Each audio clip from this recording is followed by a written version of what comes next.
UFC pound-for-pound greats Islam Makhachev and Jon Jones found themselves under a recent social media spotlight. It all began with former UFC middleweight Derek Brunson tweeting a question about the greatest meme in MMA history. Naturally, fans wasted no time coming up with answers. MMA has played host to countless memes, each one highlighting either a fighter or a recurring theme that has become part of the sport over the years. So, when Brunson tweeted his question, it brought a flood of old memories and iconic moments from fans.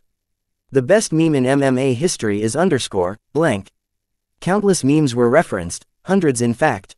However, few fighters were mentioned as often as Makhachev and Jones were. One fan referenced the Dagestani wrestler's past dismissal of many of MMA's Brazilian Jiu-Jitsu black belts, declaring them as unworthy of the rank. It was in particular reference to the soon-to-be ex-lightweight champion's disbelief that Dustin Poirier is a Brazilian Jiu-Jitsu black belt.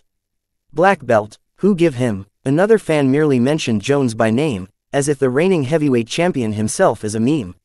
Jon Jones. Others brought up Chael Sonnen's infamous, tough, brawl with Vanderlei Silva. I can't let you get close, will always be top tier. It didn't take long for fans to reference Makhachev once more. 2-3 years Dagestan and forget. Makhachev and Jones are currently at the top of the sport. However, Jones's goodwill with the MMA fandom is decreasing due to his continued reluctance to unify the heavyweight belts with interim champion Tom Aspinall. At UFC 315, Belal Muhammad lost his welterweight title to Jack Della Maddalena in a competitive bout. Remember the names. Brief stint as welterweight champion was the only barrier between Islam Makhachev and his dream of capturing a second belt. Now, with Muhammad out of the way, he is free to pursue it. Makhachev and Muhammad are not only training partners who train under the great Khabib Nurmagomedov, but they are also close friends.